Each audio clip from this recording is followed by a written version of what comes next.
Manchester United has undergone a remarkable transformation under the leadership of Erik Ten Hag, but the Dutch manager hasn't quite been able to put his mark on the team's way of playing just yet. However, with the new signings United have made, can this finally be the year United challenge for the title, the Ten Hag way? We'll uncover how United will dominate games this season with the innovative 3-1-6 formation, like Ajax did in the Netherlands under Ten Hag. Throughout the last season, Erik Ten Hag has been experimenting and adapting various strategies and tactics.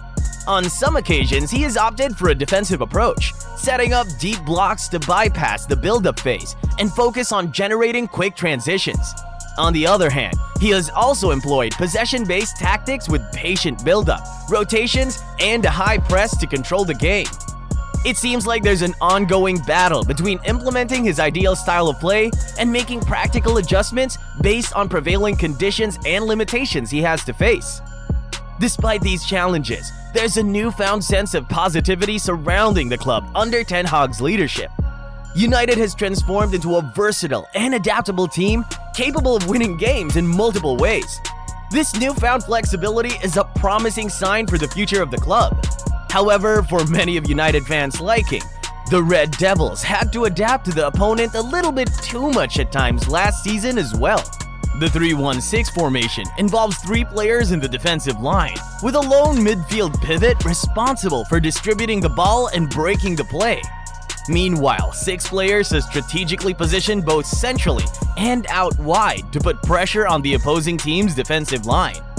The aim is to create space by constantly moving and dragging the opposition's defense out of position. This style of play is signature of Ten Hag's tactics, which he frequently employed during his time at Ajax, particularly when facing teams with low blocks and every player positioned defensively. The strategy aims to break down such defensive setups and find openings in tight spaces. The formation has gained significant popularity lately and is often seen in use by Guardiola's City team. In this match against Everton, Manchester United deployed a possession-based 3-1-6 formation, building up with a back 3 and 1 midfielder positioned centrally, while the remaining players were pushed higher up the field. The 3-1-6 formation provides the advantage of creating space out wide as players occupy central zones. In this specific case, the back 3 consists of Victor Lindelof, Lisandro Martinez, and Christian Eriksen, allowing Luke Shaw to push forward on the left side, while Marcus Rashford takes a more central and inverted role, which further opens up space for Shaw to exploit on the wide left. On the opposite wing, Diogo Dalot takes up the role of an inverted fullback in the midfield, leaving space for Antony, who is not visible in the picture. In other instances, the formation may see Shaw or Dalot drop back to form the back 3, while Eriksen moves up to be part of the staggered 6, ensuring that the overall shape and formation remain consistent, while players interchange positions to create the necessary attacking sequences. In this situation, Antony cleverly pulled fullback Vitaly Mykolenko out wide, effectively creating space between Mykolenko and Tarkowski. Taking advantage of his inverted fullback role, Dalot executes a swift 1-2 pass with Casemiro, allowing him to exploit the gap that Antony has opened up. The rest of Everton's players are marked by United's strategic 6, with Rashford and Martial positioned centrally, and Fernandes hovering in the mix. United's approach is to occupy Everton's backline with 1 player assigned to each defender, creating space between them. On the right side, Antony's movement has drawn Everton's players toward his flank, which leaves Shaw unmarked and provides an opportunity for Dalot to consider switching the play. In this next scenario, you can observe how the wide forward Antony and the fullback Dalot effectively exchange positions, creating additional space on the field. As the wide winger and the inverted fullback work to pull the opposition players towards the flanks, one of their teammates, usually Casemiro in this case, provides a central option and draws opponents toward him. The midfielders are also drawn towards the center, and other players within the front 6 can execute similar movements. For instance, players like Fernandes or Martial drop back to link the play, but more importantly, they attract opponents towards them, thereby creating valuable space for their teammates to exploit. In this setup, the run-in behind the last line is very important, both to attack the most dangerous area in the field, but also to move opponents to make more space between the opponent's midfield and backline. Already last season, United created chances this way, and they may do that with even more dominance this season. Under Ten Hag's guidance, Manchester United has typically built possession through the middle when facing top-tier teams. While conceding some possession, they focus on maintaining tight man-to-man coverage in central areas, aiming to disrupt the smooth progression of opposition's play from defense to attack. On this occasion, Manchester United effectively disrupted Arsenal's central passing lanes. Scott McTominay closely marked Granit Xhaka, while Bruno Fernandes took charge of Albert Sambi Lokonga. Meanwhile, wingers Anthony and Jadon Sancho tucked in narrowly, maintaining a compact shape, and Marcus Rashford led the pressing by targeting the center back, receiving the ball or playing out. The purpose of this defensive setup is to prevent the opponent from building their attacks from the source by limiting their passing options. By doing so, United can avoid aggressive pressing to regain possession. This aligns with Erik Ten Hag's tactical philosophy, which is why he sought to sign former players like Anthony and Martinez, who were well versed in these strategic requirements.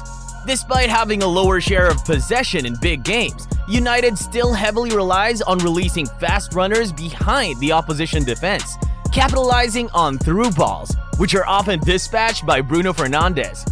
This approach harks back to the style of play under Solskjaer, reflecting a bit of throwback to their previous tactical approach. It's exactly how they scored against Arsenal, as Rashford received a through ball from Fernandes after Arsenal attempted an attack at the opposite end of the field. Under Ten Hag's guidance, United has learned to win in challenging circumstances, rebuilding the team's spirit after a difficult previous season.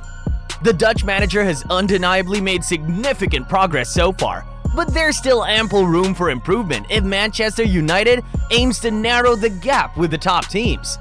The summer transfer window saw the integration of 3 crucial players.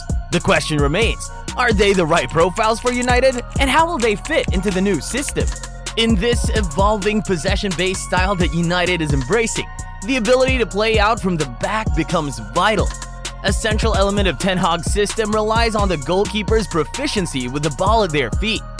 Despite De Gea's impressive track record and numerous clean sheets last season, it became evident that he was no longer the ideal fit for the club.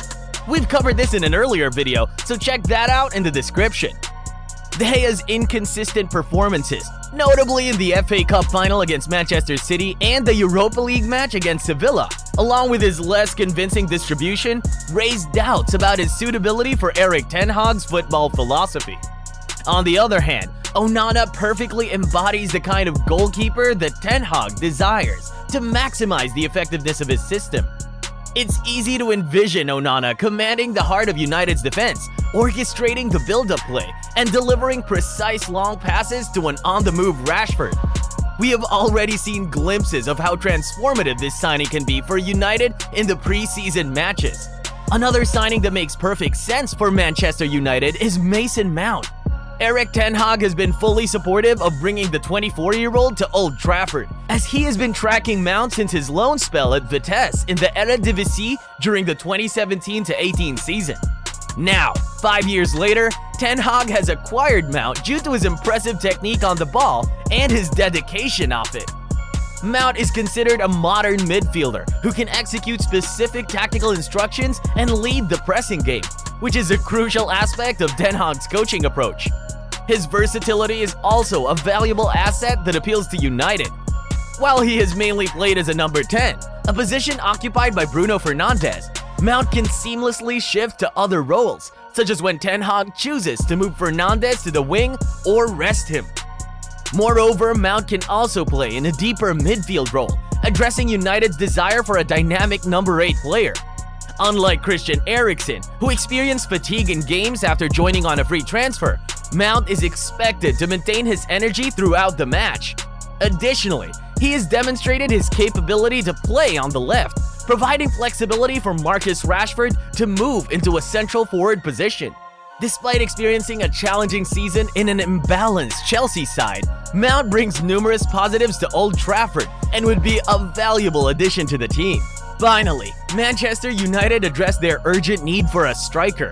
Instead of seeking short-term solutions as they did in previous seasons, the signing of Rasmus Højlund suggests that the club is now focused on a long-term and financially responsible option. Højlund, who is yet to reach his peak but possesses great potential, seems to have a promising future ahead. Although Højlund's 9 league goals in 32 appearances last season in Serie A might not have been extraordinary in terms of numbers, his raw attributes perfectly align with the type of striker that Ten Hag desires. Ten Hag is looking for a player who is not willing to make runs in behind the defense and link up the attack, but also works diligently without possession and exhibits a strong presence in the penalty box. These qualities make Højlund a compelling choice for Manchester United as they strengthen their attacking lineup. Here's how we anticipate Manchester United will line up next season. When they have possession, the dynamic fullback, either Dalot or Shaw, will advance higher up the pitch. In the meantime, Mount will position himself in the half spaces between Rashford and Bruno, effectively creating a 3-1-6 formation. It's evident that this team has been carefully assembled with a clear vision by their manager, and they seem to be heading in the right direction. What are your predictions for Manchester United's performance in the upcoming season? Share your thoughts in the comment section below. The signing of Onana has already impressed so many of United fans. Check out why in this video next.